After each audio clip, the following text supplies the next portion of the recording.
Saludos cordiales, estimados hermanos y hermanas del Seminario Teológico Bautista Mexicano. Es para mí un honor acompañarles en este momento de culto por el inicio del año académico 2020-2021. Me han honrado con el privilegio y la responsabilidad de exponer el mensaje de la ocasión. Agradezco al director, agradezco a toda la comunidad directiva, administrativos, estudiantes y demás.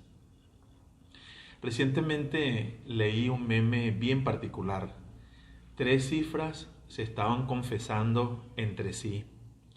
El número 13 decía: yo soy la peor cifra. Y replicó otra y dijo: no, yo, el 666, soy la peor. Al final, el número 2020 lanzó una carcajada. No sé si esta será la mejor manera de iniciar un sermón en un contexto de liturgia como este y de tanta formalidad, pero tengo claro algo y pienso que todos nosotros nos ha tocado a todas luces un año único, un año muy particular.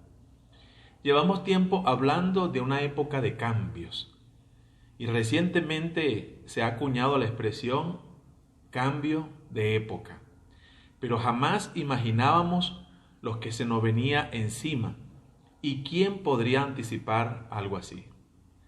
Como gente de fe, somos llamados a elaborar una perspectiva teológica de la realidad, de todo lo que nos pasa. Y digamos algo más, como llamados al ministerio nos corresponde ayudar a nuestra gente a responder a estos tiempos desde la fe que sostenemos y nos sostiene en Cristo. Hoy, en plena pandemia, celebramos un culto por el inicio de un nuevo año. Va a ser un año distinto, ya lo sabemos todos. Pero a propósito de esta ocasión, me preguntaba qué podría yo decir a los estudiantes, docentes, directivos, administrativos y obreros del seminario. ¿Qué puedo decir a las iglesias locales, a la convención, a los amigos y benefactores del seminario en el marco de iniciar un año en este contexto? Aunque me indicaron el texto base para el mensaje, pensando, concluí que quería abordarlo desde la esperanza. Quiero releer el pasaje base con lentes de esperanza en tiempos de mucha incertidumbre y desesperanza. Particularmente usaré la imagen de la ventana. Me remitiré a ella porque esa disposición arquitectónica que está en las paredes o que se pone al lado de los vehículos y las naves nos puede servir mucho para el momento que estamos viviendo. Una ventana o ventana como vocablo viene del latín, nos llegó desde el latín ventus, haciendo alusión a la capacidad de ventilación que ella comporta. Una ventana, ¿qué hace? Resguarda de agentes externos indeseables y protege a los que están dentro. Pero cumple otras funciones y esas son las que quiero tomar para el mensaje. Una ventana permite mirar hacia afuera. Una ventana facilita la entrada de aire y de luz. ¿Y cuánta necesidad tenemos de aire y de luz, más que físicas, emocionales, espirituales y teológicas? Mi sermón estará basado en Isaías capítulo 43, versículos 18 y 19, y lo he titulado así: Abramos las ventanas de la esperanza. Porque cuando vivimos un tiempo, como dice Elsa Tames en su comentario a Eclesiastés, cuando se cierran los horizontes, vivimos tiempos de horizontes cerrados. Los horizontes políticos, sociales, los horizontes económicos, incluso los horizontes sanitarios parecen cerrados. ¿Cómo nosotros sobrevivir a eso y seguir adelante? Propongo que abramos las ventanas de la esperanza para que pueda entrar la ventilación del Espíritu, la luz de la palabra necesaria y nosotros, en el caso particular, podamos iniciar un nuevo año con el foco y el beneficio de la esperanza. ¿Qué tenemos acá? Isaías, ustedes saben que alude al gran profeta de Jehová. Este libro consta de unas 3 partes. La tradición lo adjudica a un solo autor, pero lo más probable, por razones de temas tratados, fechas y estilos, es que al menos 2 autores más participaran. Y si esto es cierto, la sección propiamente del profeta serían los capítulos 1 al 39. La segunda sección donde está la base de mi sermón, iría precisamente del capítulo 40 al 55, y la tercera sección iría del 56 al 66. La base de mi mensaje entonces está enmarcada en el destierro en Babilonia y el ascenso de lo que sería Ciro, de los asirios. Entonces eran tiempos de sufrimiento, eran tiempos de gran dolor, de gran incertidumbre como los nuestros. ¿Qué estaba pasando? Asiria, con un letal ejército, estaba sometiendo a naciones mediante tácticas de vasallaje forzado, impuestos crecientes y la represión despiadada. Israel, el reino del norte, cayó. Judá, por su parte, se mantuvo tambaleante, pero cometió el error contrario a la conseja de Isaías de apoyarse en otras naciones en vez de seguir dependiendo de la mano del Señor. En este tiempo yo les propongo entonces 3 beneficios de abrir las ventanas de la esperanza. Así como el pueblo de Dios en aquel tiempo vivía momentos de adversidad, de sufrimiento, de dolor, nosotros también de incertidumbre, Dios abrió por medio del profeta para su pueblo ayer y para nosotros hoy las ventanas de la esperanza que nos pueden ayudar a nosotros. 3 cosas, 3 beneficios quiero compartir y espero que ustedes las tomen en cuenta y todos las tomemos en cuenta en el inicio de este nuevo año. Lo primero que quiero proponer, y ya voy a leer el pasaje, es que nos conviene abrir las ventanas de la esperanza para recrearnos en la majestad de Dios. Y aquí encuentro yo una cuestión de enfoque. Hace mucho tiempo leí de la definición de William Temple, que decía de adoración, entre otras cosas, que es purificar la imaginación con la santidad de Dios. Lo que hace Isaías para con este pueblo sufrido, desesperanzado y sumido en la incertidumbre, es animarle a mirar la majestad del Señor. Desde el capítulo 6, que es un capítulo de visión y que es un capítulo de llamamiento, el Señor le permitió al profeta ver su santidad. Dice Isaías 6, ahí ustedes recordarán, en el año en que murió el rey Usías vi yo al Señor sentado, porque en tiempos de crisis nada mejor que enfocarnos en la majestad de Dios para purificar nuestra manera de ver la vida. No solo nuestra manera de ver la historia, sino nuestra manera de ver nuestras propias circunstancias personales y familiares. Entonces estoy diciendo en primer lugar que nos conviene abrir las ventanas de la esperanza para poder recrearnos en la majestad de Dios. Eso es cuestión de enfoque. En Isaías 43, versos 1 al 3, miren cómo dice, y yo voy a leer en la nueva traducción viviente: ahora, pueblo de Israel, Dios tu Creador te dice, no tengas miedo, yo te he librado, te he llamado por tu nombre, tú me perteneces, aunque tengas graves problemas, yo siempre estaré contigo. Cruzaré ríos y no te ahogarás, caminarás en el fuego y no te quemarás, porque yo soy tu Dios y te pondré a salvo, yo soy el Dios Santo de Israel. La santidad de Dios es más que una perfección divina que queda lejana sin tocar la realidad de su pueblo, la realidad de sus hijos. La gloria de Dios, decía Ireneo de Lyon, es que sus criaturas vivan, es el bienestar de sus criaturas. Y este Dios santo significa distinto, perfecto en su cualidad moral, sin ninguna conexión con la injusticia y el pecado. Este Dios santo, que es un Dios puro, es el Dios santo también que se acerca a nosotros, que nos dice, como he leído, no tengas miedo, yo te he librado, yo te he llamado, siempre estaré contigo. Entonces, la visión gloriosa de la santidad y el dominio o la soberanía del Señor están presentes en Isaías por todo el libro, no solo en el llamamiento. Todo el libro es atravesado con la majestad de Dios, como recordándole al profeta, como recordándole al reino del norte y al reino del sur, como recordándonos a nosotros que independientemente de las incertidumbres de la historia, Dios sigue siendo soberano, Dios sigue siendo digno. La santidad de Dios purifica nuestros ojos, purifica nuestro carácter. La justicia divina nos permite, en medio de tanta injusticia que a veces nos doblega.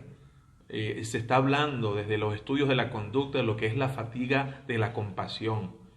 Los psicólogos, los psiquiatras, los consejeros y nosotros, los llamados al ministerio, pastores y servidores, padecemos mucho de eso en este tiempo, porque el dolor es tanto en nuestra familia, en nuestro mundo, que tendemos nosotros a desgastarnos. Y es bueno recordar entonces que Dios es santo, que Dios es justo, que Dios es soberano, que Él es el Señor de la historia, y todo eso para fortalecer nuestra debilitada fe. Cuando estamos para comenzar un año nuevo, por favor, revisemos nuestro enfoque, abramos la ventana de la esperanza para recrearnos en la majestad de Dios. Porque en este tiempo, una pregunta buena para hacer es, ¿quién sigue siendo Dios para nosotros en este tiempo? ¿Quién sigue siendo digno de nuestra lealtad y adoración? ¿En el nombre de quién vamos a comenzar este año? Nos estamos formando y demás. ¿Cuál será nuestro enfoque al comenzar un año académico nuevo? Y yo quiero pensar en enfoque de vida. Pero pudiéramos aplicar también, además del enfoque de vida o el enfoque humano, ¿cuál será nuestro enfoque pedagógico, nuestro enfoque teológico, nuestro enfoque ministerial? Bueno, tiene que serlo precisamente el Dios santo, el Dios glorioso, el Dios soberano, el Dios de la justicia, el Dios de la dignidad, el Dios que se preocupa siendo todo eso por el bienestar de sus hijos. En segundo lugar, abramos las ventanas de la esperanza para advertir los peligros afuera, los peligros de quienes no siguen al Señor, de quienes no le aman. Y esto es cuestión de seguridad.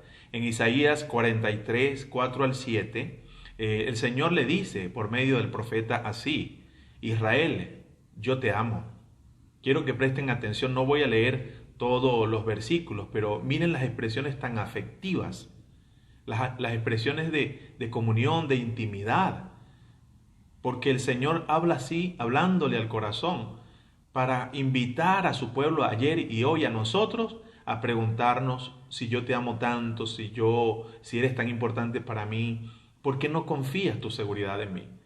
Y el Señor cuestiona a las naciones del mundo que ponen su fe en su fuerza. Pero también una de las cosas que más hizo el profeta o la profecía en este libro fue acusar a Judá de poner su seguridad y su confianza en las otras naciones en lugar del Señor. Sigo leyendo Isaías 43, 3 al 7. 43, 4 al 7. Yo te amo. Después dice: vales mucho para mí. El Señor dice más adelante: tuve que pagar un alto precio por tu liberación. En el versículo 5 dice: no tengas miedo, yo siempre estaré contigo. Yo te llamaré, no importa dónde estés. Y entonces más adelante en el versículo 6 dice: devuélvanme a mi pueblo.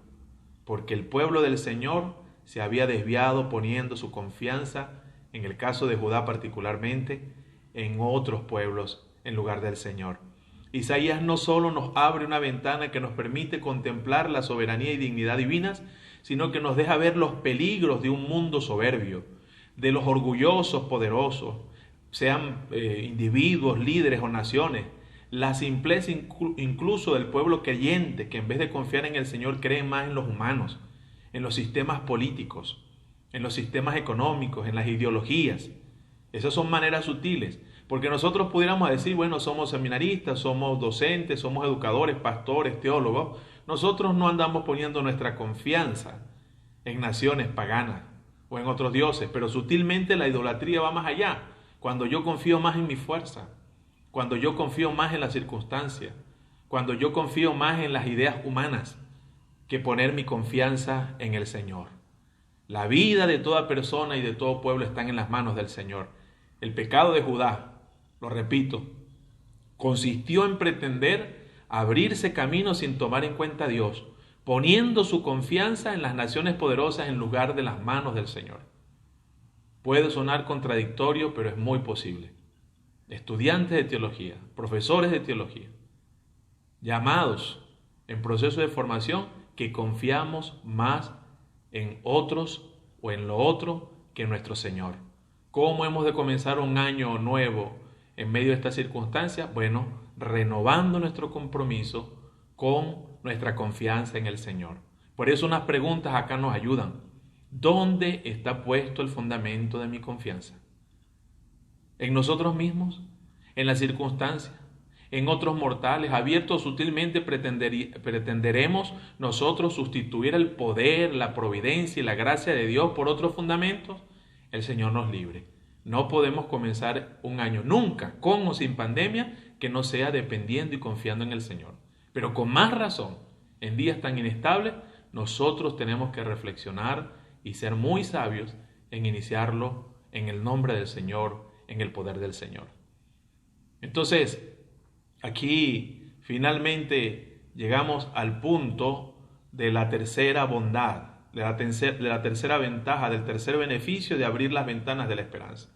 Y digo entonces que nos conviene hacerlo, abrir las ventanas de la esperanza para ampliar nuestros horizontes, porque son días en que todo se cierra, todo se pone difícil. ¿Cómo vamos a pagar el seminario? ¿Cómo vamos a cancelar la renta? ¿Cómo vamos a suplir los servicios y los alimentos? ¿Cómo vamos a resolver los estudios de los chicos?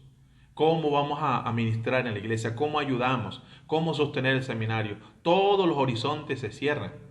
Y cuando abrimos las ventanas de la esperanza, el Señor lo que está haciendo es ampliarnos el horizonte para que superemos esa sensación de encierro, esa sensación de que todo acabó, de que no hay salida. Y ciertamente hay razones para pensarlo así, pero ahí es donde la esperanza juega un papel fundamental. Isaías 43, los versos 18 y 19, que es el texto principal de este sermón, dice: y ahora Dios les dice a su pueblo, no recuerden ni piensen más en las cosas del pasado. Yo soy el hacedor de algo nuevo. Ya he empezado a hacerlo. Estoy abriendo un camino en el desierto y haré brotar ríos en la tierra seca. Los chacales y los avestruces y todos los animales salvajes entonarán cantos en mi honor. Haré brotar agua en el desierto y le daré de beber a mi pueblo elegido. A pesar de las infidelidades de las naciones poderosas, a pesar incluso de las deslealtades del propio pueblo de Dios y su liderazgo, Isaías abrió una ventana que amplió los horizontes de la fe. En el contexto histórico del libro, el horizonte al cual se alude es el horizonte mesiánico. De un remanente fiel, Dios prolongaría la dinastía de David y establecería en Jerusalén el centro del cumplimiento de todas sus promesas. Y eso finalmente terminó ocurriendo. Lo que nos llega a nosotros, más allá del contexto histórico, es lo siguiente. A nosotros nos llega la verdad de que el Señor tiene un plan desde la eternidad. Y nosotros estamos incluidos en ese plan. Su plan, aunque estorbado de miles de maneras, no se ha podido frustrar. Para nosotros también es esta enseñanza, que Dios cumple sus promesas. El Señor siempre ha cumplido sus promesas. Entonces, abramos la ventana de la esperanza para que nuestro horizonte se amplíe, sabiendo que Dios es un Dios de promesas y que Dios es un Dios fiel cumpliendo esas promesas. Mencionemos una verdad más para nosotros hoy, que estamos comenzando un año nuevo en medio de tantas calamidades nacionales y globales. El pueblo de Dios siempre es alentado en la Biblia a mirar el futuro con esperanza. Pero ojo, esperanza en la Biblia es más que iluso optimismo. Esperanza en la Biblia es superar también el pesimismo y el desconsuelo. Somos llamados a atravesar nuestro presente con el futuro de Dios. Eso es esperanza. Atravesar el presente con el futuro de Dios. Eso significa vivir con la certeza de saber cuál es el final, de que el Cordero vencerá, de que la vida triunfará, de que la luz resplandecerá, que las tinieblas no podrán apagarla, Nosotros estamos metidos, profesores, estudiantes, directivos y obreros, estamos metidos en un asunto que tiene que ver con el futuro glorioso de Dios. Pero cuidado, porque esperanza es más que el epílogo escatológico. Esperanza es más que solo cosas reservadas para un final. Tiene que ver con la realidad de la presencia del resucitado con nosotros hoy. Tenemos esperanza significa no solo mirar hacia algún futuro lejano. Tenemos esperanza significa ya está con nosotros el Señor. Con nosotros está el Espíritu Santo, porque nuestras vidas están escondidas con Cristo en Dios. Esta palabra de Isaías para nosotros implica una ampliación de nuestra visión como estudiantes, profesores, directivos, trabajadores y demás. ¿Qué quiero decir? Mi invitación, hermanos y hermanas, es que estemos abiertos a la sorpresa. Sí, son tiempos de abrirse a la sorpresa y eso no es irresponsabilidad. Mi invitación es que tengamos apertura a lo nuevo. El Señor acaba de decirlo, no lo escucharon, dice, ya olviden cosas del pasado, estoy por hacer algo nuevo. Entonces la invitación para nosotros es apertura a algo nuevo, y más que por nuevo, útil, lo necesario de este nuevo tiempo, lo pertinente de este nuevo tiempo. Los estudiantes tienen que abrirse a algo nuevo, a la sorpresa. Los profesores también, los directivos, el seminario, todo. Y esta apertura debe invitarnos a nuevas lógicas. Y diría lógicas que sean tan impensables como pensar en chacales que alaban a Dios, o como pensar en ríos en sequedades, o como pensar en agua que brota en el desierto. Esas son otras lógicas que supera, porque cuando el mundo se agota y vivimos este tiempo y nosotros sabemos que estamos asistiendo a un cambio estructural y generacional, cuando vemos que las nociones básicas de la existencia se movieron y se alteraron, nociones que tienen que ver con el espacio, con el tiempo, con el sentido de la vida, con la productividad, con el destino y con las relaciones se movieron. Y no es posible que ante un cambio colosal nosotros insistamos en mantener cosas que ya no se ajustan a este tiempo que nosotros estamos viviendo. Entonces, el desafío será no abandonar lo permanente de la fe, no abandonar lo eterno de la palabra, no abandonar lo permanente de ser una institución de educación teológica que forma líderes para que sean siervos, para que comuniquen y para que Dios les use en la transformación de vidas, de personas y de realidades. Eso no se abandona, pero sí tenemos que abrirnos, sí tenemos que tener disposición a abandonar a lo que ya no aporta y abrirnos a aquello que el momento y Dios están demandando.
¿Estaremos dispuestos entonces a abrir las ventanas de la esperanza al iniciar un nuevo año académico? Que el Señor nos bendiga, que el Señor nos acompañe como Él prometió. En tus manos, Señor, Rey del universo y Rey de nuestras vidas, encomendamos el año que comienza. En el nombre de Jesús, amén.